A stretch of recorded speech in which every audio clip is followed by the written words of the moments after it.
Hi, my name's Leora, and when I was 17, my parents left me at a highway rest stop with $5 and a note that said, "Character is built when no one's watching." They called it a joke, a lesson. But that lesson didn't end at the rest stop. They erased me from the will. They rewrote the story. They even tried to sue me for not loving them enough. I kept quiet for years. But what happens when the silence becomes their weapon? And the truth is, the only thing you have left. Would you speak up? The wind barely pushed through the cracked windows of the Camry, the air inside thick with heat and words no one was saying out loud. My headphones were in, but nothing was playing. I just needed the illusion that I couldn't hear them. Mom tapped her nails against the console, a rhythm that always meant she was waiting for someone, usually me, to mess up.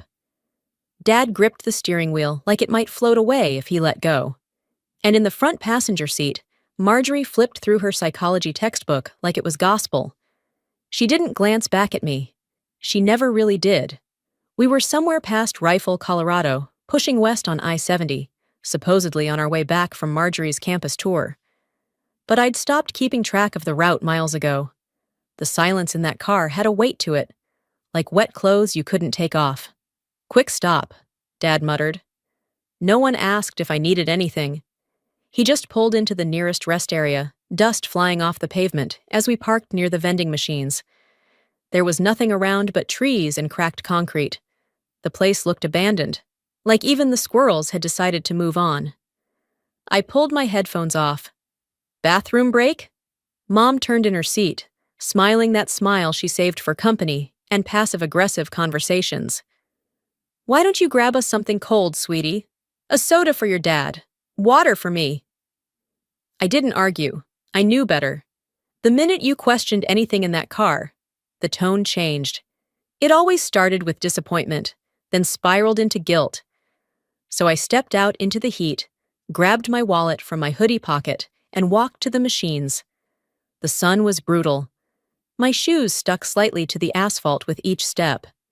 I shoved a crumpled 5 into the slot, punched in the codes, and waited while the machine groaned like it was doing me a personal favor. The soda dropped with a clunk. The water, slower. I turned back toward the car and froze. There was no car, just empty space where it had been. No tire screech. No goodbye. Nothing. At first, I thought maybe they'd pulled around back. Or maybe Dad had gotten mad about something and was doing one of his dramatic loops. I walked forward, scanning the edges of the lot. Nothing but the buzz of insects and the occasional sound of a semi-truck passing far off. My phone buzzed. From Mom. Message: "Let's see how you get home. Don't call anyone. Learn something." My stomach dropped so fast, I thought I might vomit. I tried calling her. Straight to voicemail. Dad's number? Same. I tried again, and again. Each time, the line cut out like it couldn't be bothered. I looked around. The lot was still empty, the quiet growing louder with every second. A man in a truck glanced over. Too long. I backed up quickly, clutching the soda bottle like it could protect me. The heat pressed against me, thick and unmoving. I walked back toward the vending machines, my heart pounding, not knowing what the hell to do next. And then I saw it, taped to the side of the soda machine. A yellow post-it, slightly curled from the sun. $5. Don't waste it. Same handwriting as the notes she used to leave on my lunch napkins in middle school.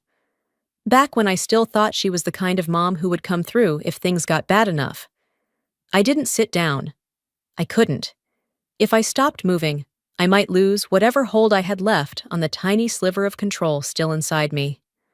My phone showed 17% battery, no charger, no backup. Just me in the middle of nowhere, with $5 and no one waiting for me anywhere. I tried to remember where the nearest bus stop might be. Maybe Glenwood, maybe Rifle. I wasn't even sure which direction we'd come from. The tears threatened, but I bit them back. This wasn't the first time they'd played a lesson on me, but it was the first time it felt this real, this final. "Maybe I deserved this," I whispered. A truck pulled in. Another guy, early 40s, glanced my way. My pulse kicked into overdrive. I ducked behind the machines, trying to look invisible. They left me. I kept repeating that in my head. They left me, not by accident, not out of anger. They did it, to see what I'd do. The vending machine hummed behind me. My fingers clenched the bottle so hard it warped under my grip. I didn't cry. Not yet. Crying was something you did when you believed someone might care. I looked out at the parking lot. Still empty, still hot. If this was their idea of love, of guidance, I wanted no part of it. If this was love, I didn't want it.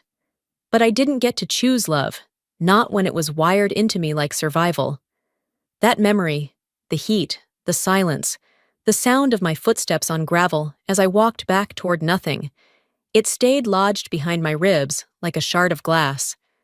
Over the years, I trained myself not to pick at it, not to let it cut me open again. But it never dissolved. It just sat there, quietly reminding me where the line was drawn.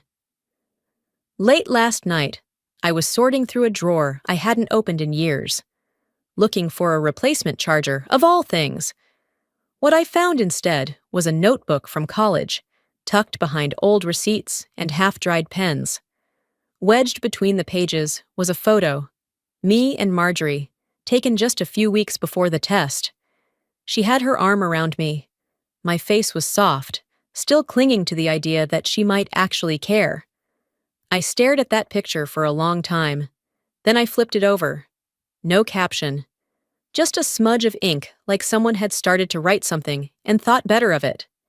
And then it hit me. The exact second I remembered her face at the rest stop. Not a look of surprise when Dad told me to grab drinks. Not a trace of confusion when I walked off toward the machines.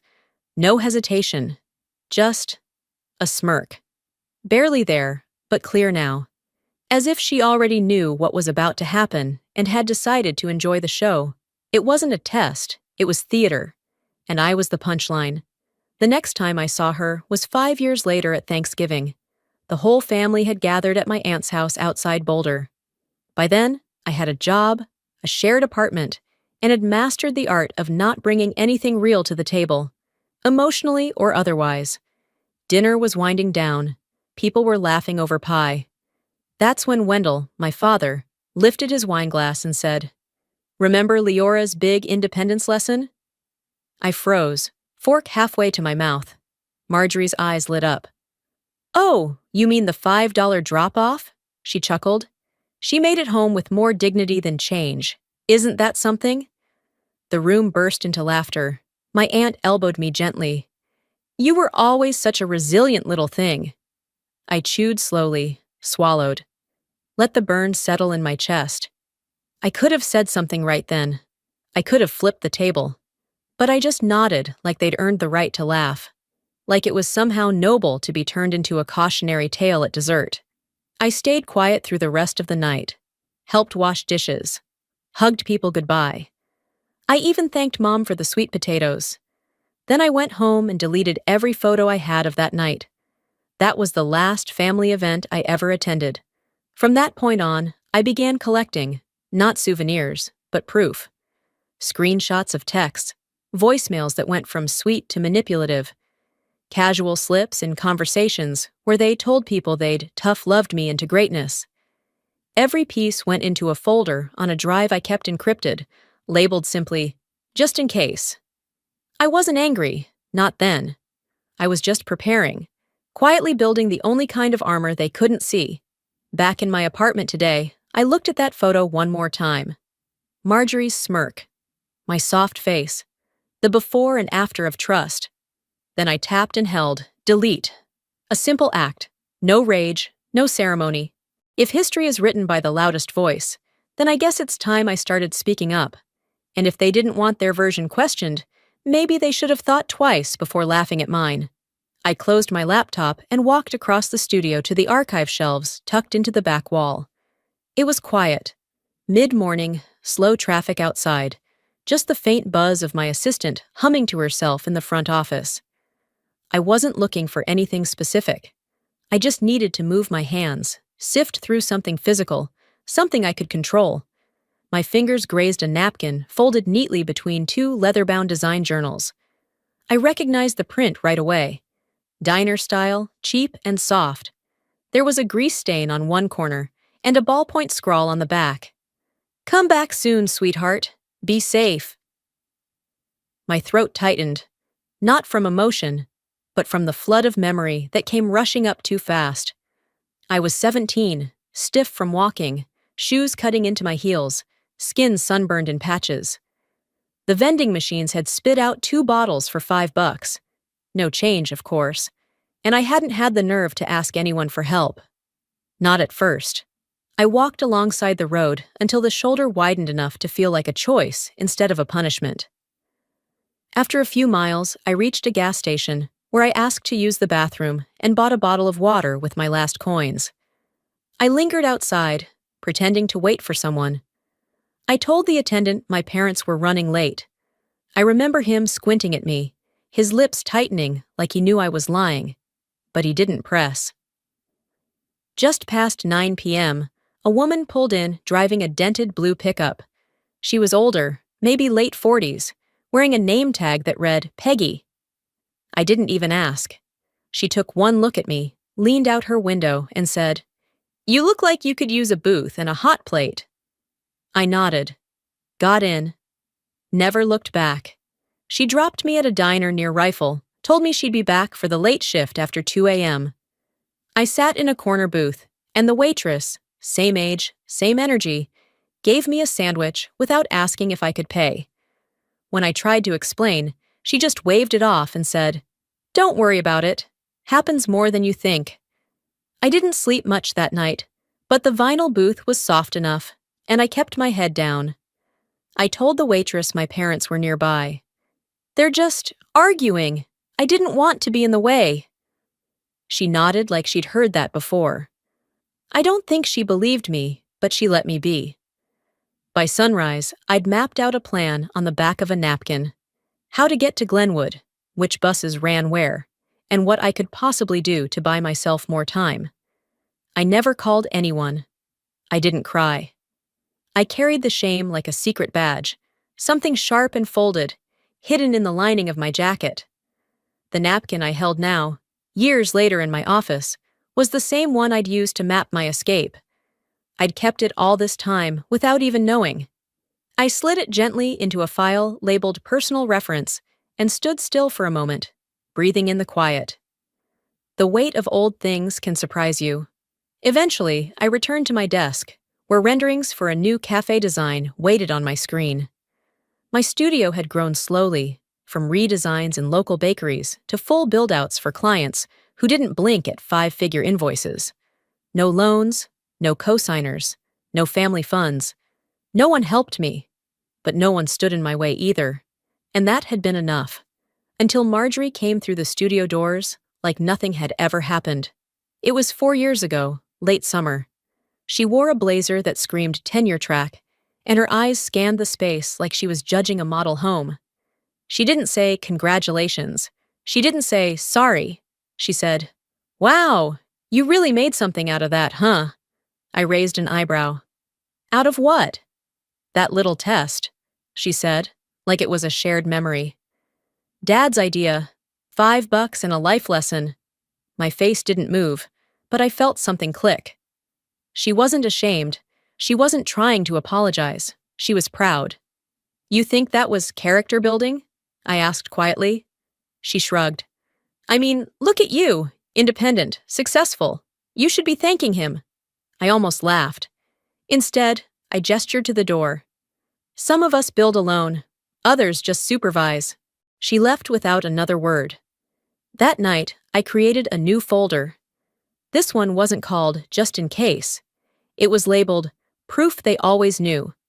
Inside, I added every piece of correspondence that hinted at their knowledge, their planning, their twisted pride.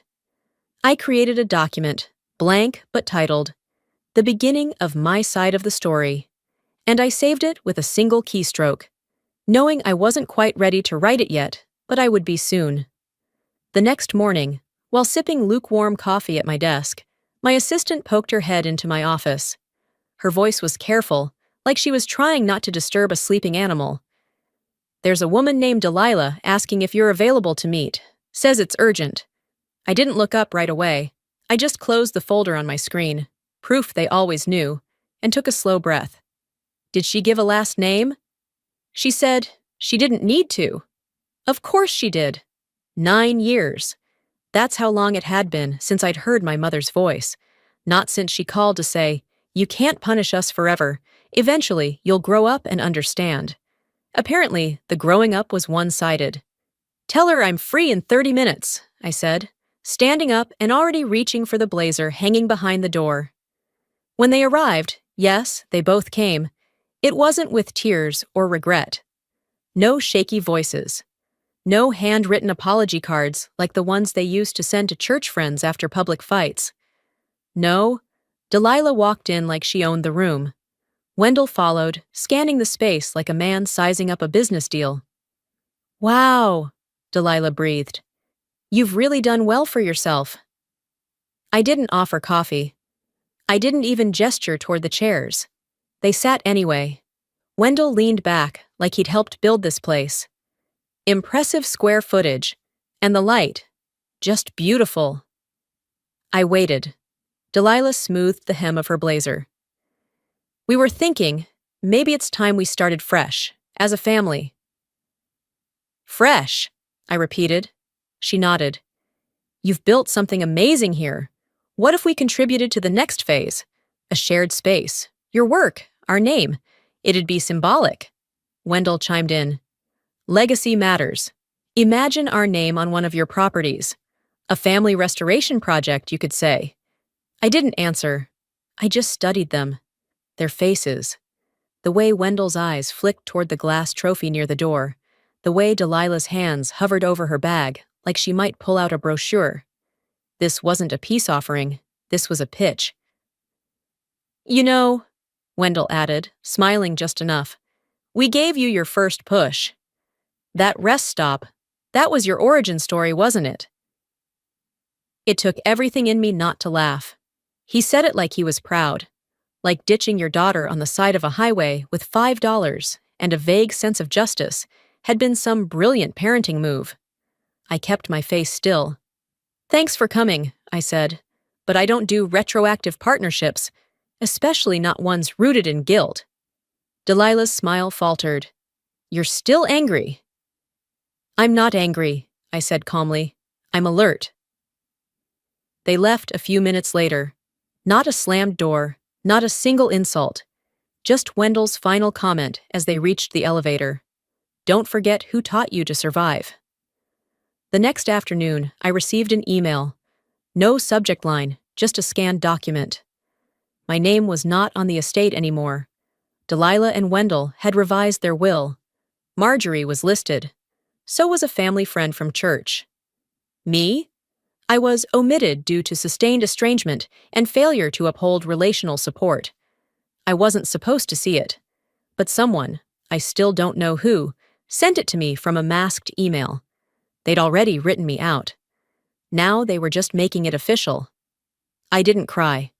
There wasn't a dramatic moment where I slid to the floor, gasping like the heroine in a made-for-TV movie. Instead, I opened a new folder on my desktop, in case they try again.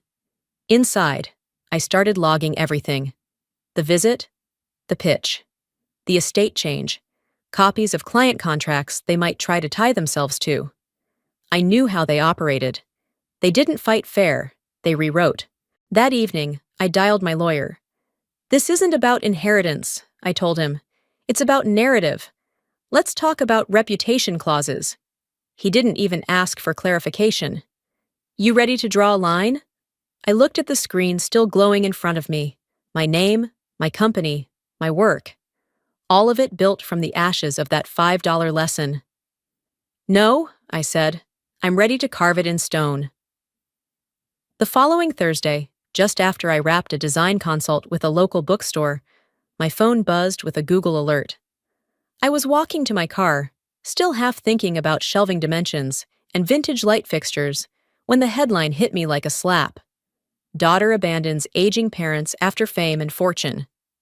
Subheadline: We raised her right. We just didn't realize she'd rewrite the truth.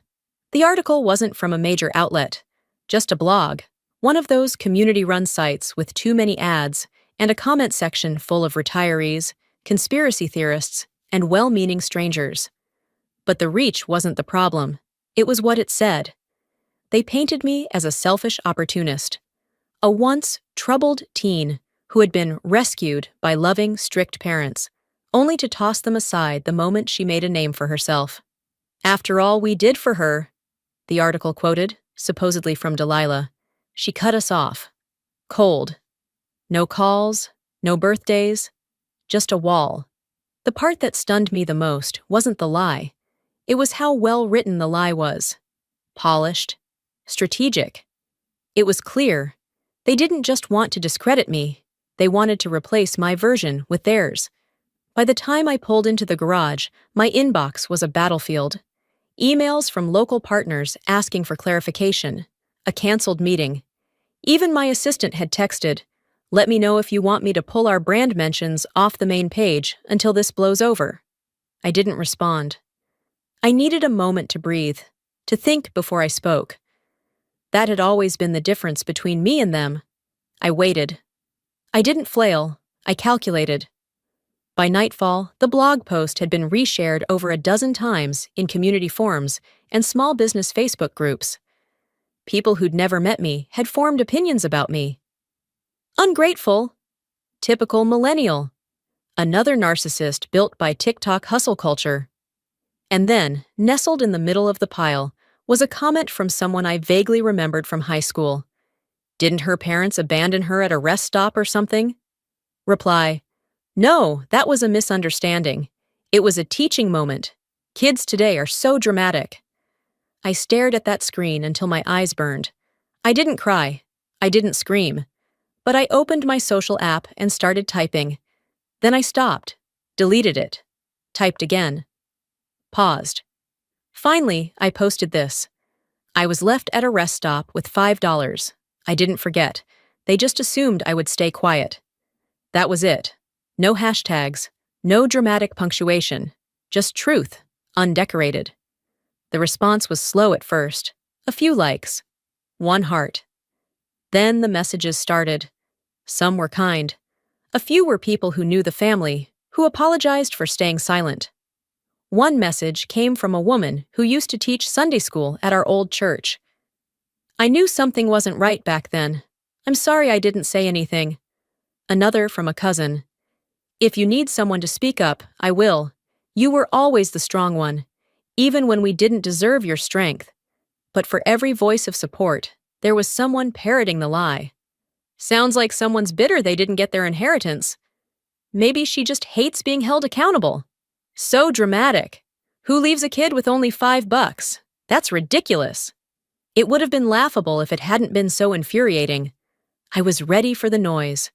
What I wasn't expecting was the envelope that arrived the next day. A courier dropped it off at the front desk of my studio. Inside, a formal cease and desist from Delilah and Wendell's attorney. The letter accused me of defamation, emotional manipulation, and intentional character sabotage.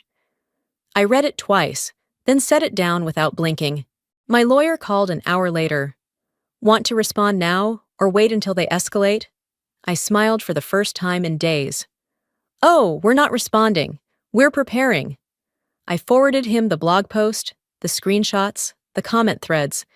I added a copy of the letter to the In Case They Try Again folder, now bloated with layers of their orchestrated truth. This wasn't about who had the louder voice anymore. It was about who had the receipts. I wasn't angry in the way people expect. No shouting, no slamming doors. My rage was cold, organized, labeled, cross-referenced, and I wasn't waiting to be rescued. I was building my case, line by line. They had taught me how to endure, but I had taught myself how to speak. And this time, I wasn't staying quiet. He didn't realize. This wasn't me making a mistake. This was me marking the line they'd already crossed. The next morning, just after 8 a.m., Mia came into my office carrying a slim stack of printed pages. Her eyes said more than her mouth ever could. She placed them on my desk without a word, and just stood there, arms crossed, lips tight. I picked up the first page and scanned it. Fabricated emails, dozens of them, sent from fake accounts using variations of my name. Messages laced with profanity and threats, addressed to clients, collaborators, even a vendor I'd only spoken to once. Some claimed I'd refused to pay invoices. One said I berated an elderly customer in front of staff. None of it was true. Then came the Yelp reviews, anonymous, but strategically timed. One claimed I'd verbally assaulted my aging mother in public. Another accused me of exploiting trauma for profit. It was too calculated to be coincidence. I looked up. When did these start going out? Mia replied, 3 days ago, but yesterday's batch hit harder. Someone copied your exact email signature and CC'd our company account. One of our investors flagged it this morning. I thanked her and told her to call IT. By 9:30, I had my head of security and our lead tech on a video call. We dug into IP origins, headers, server trails. Most were routed through VPNs, but a few slipped, careless, maybe rushed. 2 messages came from an IP address linked to a residential Comcast account in Fort Collins, my parents' house. I didn't call them. I didn't send a text. Instead, I clicked open my legal folder, made a new subfile titled Digital Defamation, and began uploading everything. They didn't want peace. They wanted control. And now, they were pushing into a space I'd built with my own breath, trying to poison it from the inside. They thought I'd freeze, that I'd stay quiet, that I'd protect them again. But that version of me was long gone. I pulled a storage box from my bottom drawer. Inside, sealed in a weathered envelope, was the vending machine receipt from that day. The day they left me. Yellowed edges. A light crease down the middle. On the back, still legible in her handwriting, $5. Don't screw it up. I hadn't shown that to anyone. Until now. I scanned both sides, saved the file under a new label. Origins. It was more than a receipt. It was the first record in a timeline of erasure, proof that they hadn't just abandoned me. They'd documented it like a joke. My lawyer called that afternoon. I forwarded the fake emails, screenshots, and the Yelp links. Within 2 hours, he sent back a draft of our response. Cease and desist. Formal accusation of reputational sabotage. Defamation with intent to damage business interests. He asked if I wanted to review it before sending. No, I said. Make it public. Let them see what lines look like when they're written in legal ink.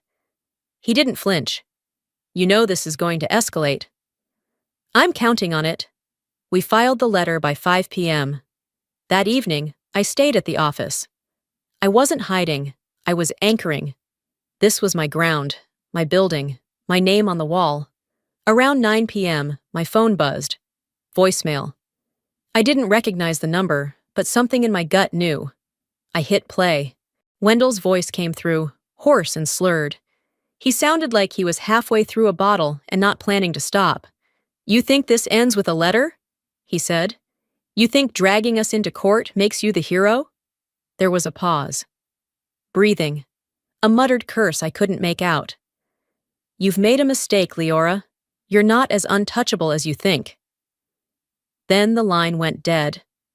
I listened again, this time with less emotion. The voice I used to shrink under had lost its weight.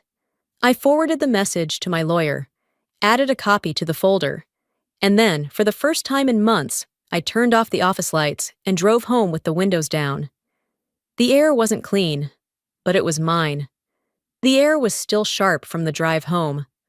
I hadn't turned on music, no distractions, just the hum of tires on pavement and that voicemail echoing in my head like a warning I'd already outgrown. The next morning, I arrived at the courthouse early. Black pantsuit, hair pinned back, no makeup beyond the essentials. This wasn't about performance, it was about record. When I stepped inside, the building felt colder than usual. Not in temperature, more in tone, like even the walls were holding their breath. My lawyer met me near security with a quiet nod. No small talk, no posturing. We filed the case just after 9 a.m. Leora Ray vs. Delilah and Wendell Ray charges: defamation, intentional infliction of emotional distress, business interference, online identity manipulation. By noon, the court docket was public, and within hours, the vultures started circling. Local outlets picked it up first, then blogs.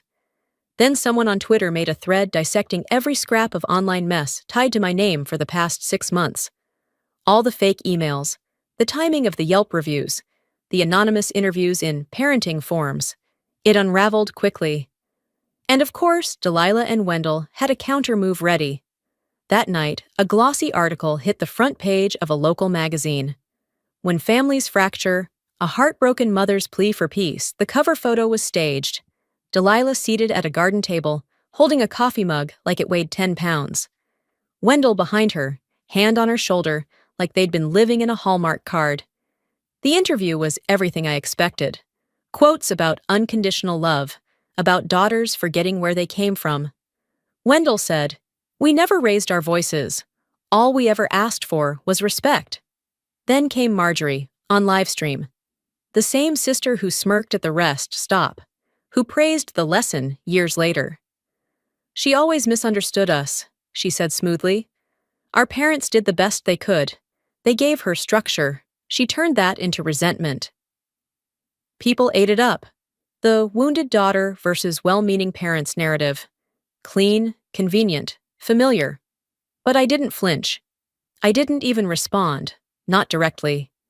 Instead, my legal team posted a link to a Dropbox folder labeled "The Story They Never Told." Inside were 4 files.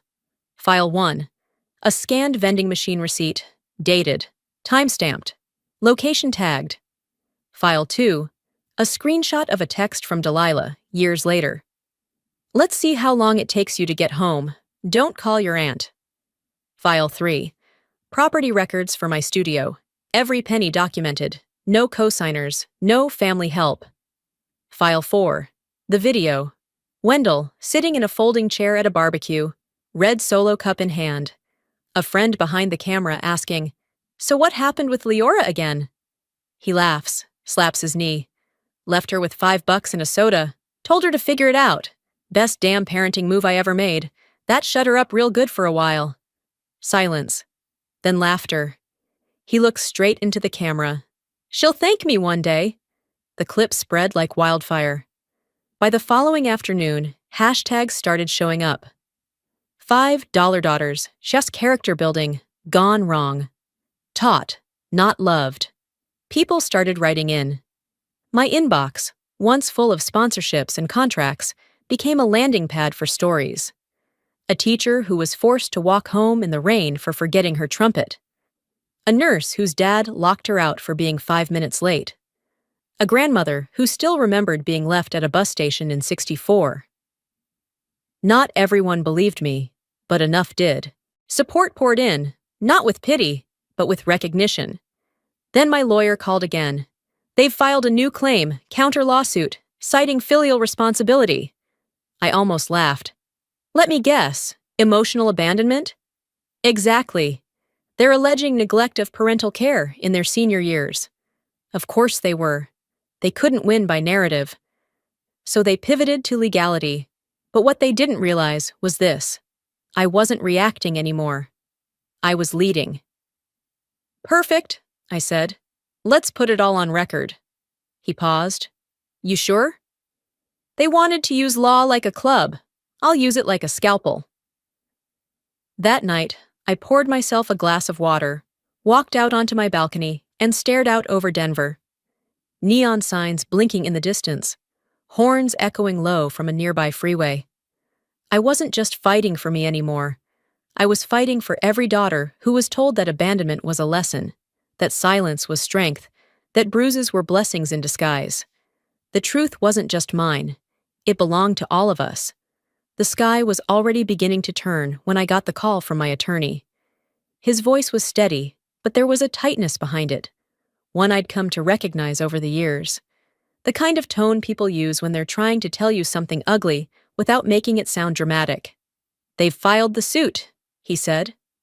"Of course they did," I replied, pulling off the freeway and into the courthouse parking lot. What's the angle? Colorado's filial responsibility clause. They're framing it as abandonment of duty, emotional and financial neglect of elderly parents. That's their claim. I let out a short breath through my nose. Not quite a laugh. Not quite disbelief. Just confirmation. This wasn't new ground for them. It was just a new costume. By the time I walked into the courtroom the next morning, the press had already arrived. Not many. Just enough to remind me that whatever happened inside wouldn't stay there for long. Delilah and Wendell sat at the plaintiff's table like a couple from a retirement home brochure. Soft pastels, hands folded, eyes downcast. The performance was meticulous. Wendell wore reading glasses he didn't need. Delilah dabbed at her eyes with a tissue before court was even in session. And then there was Marjorie. She didn't come to the courthouse, not physically, but her words were there, printed, distributed, and reshared. A letter on Medium. A headline that read, "When forgiveness is impossible, a sister speaks out." She wrote, "Leora's turned our family's quiet dysfunction into a public circus. She's monetized pain, rewritten memory, and abandoned people who only tried to shape her into someone strong enough for the world." The comments were mixed. Some praised her honesty. Others called it damage control. But the one that kept resurfacing said simply, "Imperfect parents don't leave kids on highways." That morning in court, I didn't bring a speech. I didn't practice lines. I brought facts. When it was time to testify, I stood slowly. Not timid, not bold, just grounded. "I'm not here to debate philosophy," I began. "This case isn't about whether parents are allowed to make mistakes. This is about rewriting guilt into law." I felt every pair of eyes in the room. They didn't raise me, they trained me, they tested me, and when I passed, when I survived, they claimed credit for the scars. I handed over exhibits, emails connecting them to the online defamation, a scan of the vending machine receipt with Delilah's note on the back, screenshots of texts discouraging me from asking extended family for help, a notarized statement from a therapist outlining the emotional pattern of coercive parenting, and finally, the video. Wendell laughing about the $5 drop-off, calling it the best move I ever made. It played for the room in silence. No soundtrack, no explanation. Just his voice, his words, his pride. I didn't look at my parents while it played. I looked at the judge. When the video ended, I closed the file gently. My parents didn't ask me to be kind. They demanded silence, and when I stopped giving them that, they called it betrayal. The courtroom was still when I sat down. The ruling came 2 days later. The court finds no legal basis to impose financial or emotional obligation upon the defendant. This is not a case of neglect. It is a dispute grounded in emotional history, not legal failure. Outside the courthouse, cameras waited. I didn't stop. I didn't speak. That night, I posted a single sentence to my account. "Closure isn't peace, but it's a place to rest." The likes came fast. Then comments. Then DMs from strangers saying, "Thank you for saying what I couldn't." And for the first time in a long while, I didn't feel like I had to reply. I didn't owe anyone a follow-up or a headline or an apology for surviving out loud. I stood in my kitchen, barefoot, holding a mug of tea gone cold, watching the sun dip past the rooftops. It wasn't joy, it wasn't relief, it was just stillness, and sometimes that's the closest thing to healing we ever get. And this time, I'm not looking back. I hadn't driven that stretch of I-70 in nearly 2 decades, not because I couldn't, but because I wouldn't. Some roads leave more than tire marks, but on a cool, wind-bitten morning in late October, I turned the ignition, pulled onto the highway, and pointed myself west. No music, just the rhythm of the road and the quiet, knowing that I wasn't running anymore. I wasn't chasing closure, I was carrying it. The trees lining the route were yellowing, rust-colored leaves skipping across the pavement like small truths finally catching wind. I passed Rifle, slowed near Glenwood, and eventually pulled into a gravel lot that looked both unfamiliar and exactly the same. The rest stop. It had been upgraded, barely. New paint, trash bins with lids that weren't duct taped. The vending machines were updated, but the placement hadn't changed. They still sat on the left side of the building, near a picnic table that had once been my only company. But today, there was something new. A modest, clean shelter had been added. A small structure with open walls, a few benches, and a sign overhead. The return point. I stepped out of the car and walked slowly, heels crunching over leaves, until I stood in front of the kiosk. I didn't need to look around. No ghosts were waiting in the corners anymore. Just wind and sky and what I chose to bring with me. I reached into my coat pocket and ran my fingers across the edge of the folded deed.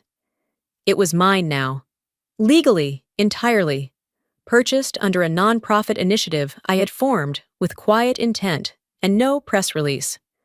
The only press involved had come last week when a local newspaper stopped by to ask about the shelter. I had declined an interview.